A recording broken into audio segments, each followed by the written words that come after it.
Parenthood now entering a brave new world overseas. Lawmakers in England now moving toward allowing the creation of babies using the DNA from 3 different adults. From the Fox News Medical Aid Team, Dr. Marc Siegel, professor of medicine at NYU Langone Medical Center. Doctor, good morning to you. A lot of questions here about the medicine, the ethics involved here, religion comes involved here as well. Absolutely. Where are you on this? Well, first of all, I don't consider this 3 parents, and I want everyone out there to know that, because that's clear. If it was 3 parents, I would be against it. I think it's really 2 parents because, Bill, they're using the nucleus, which is where, that's the brain of the cell. Let's talk about that as the brain. The brain is staying intact. So if I transplanted Bill Hemmer's brain into someone else, it would still be Bill Hemmer. So I don't think it's 3 parents, I think it's 2. But what they are doing here is they're basically replacing the heart. The mitochondria is like the workstation of the cell. It makes the energy. It's a motor. The motor's faulty. They're replacing the motor with a new motor that they're getting from someone else. But the motor, or the heart, you know, when Dick Cheney got a heart transplant, it's still Dick Cheney.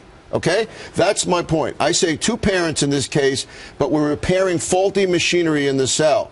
Now, where it gets dicey ethically is if you make that repair, it's going to work for succeeding generations. That's a new thing. It's never been done before. So in other words, if I fix that cell, the children of that person are not going to have the problem.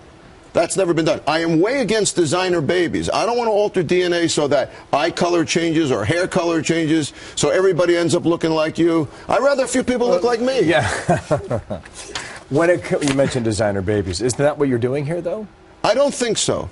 We're fixing a medical illness that affects 4,000 kids every year and is deadly in most cases. It's a huge tragedy, like you showed in the setup there. Look how that kid looks. So weak.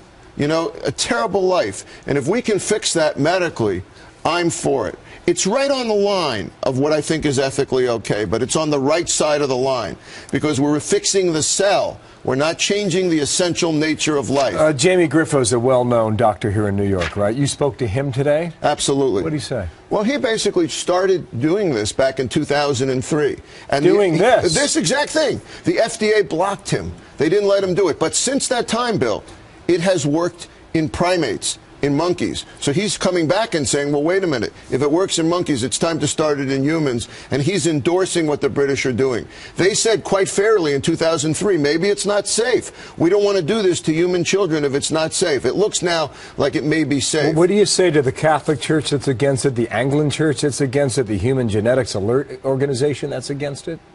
What I say to them is I respect their opinions, and I think if it had gone even a half step further, I would be against it. I'm quite capable of being against something for religious reasons. I'm a religious person. But in this case, it's science, not religion. All right, interesting topic to be continued. All right, the House of Lords apparently still has to approve this, and the British Prime Minister supports it. We'll see if it happens that way. Probably will. Thank you, Doctor. Good to see you. Marc Siegel here.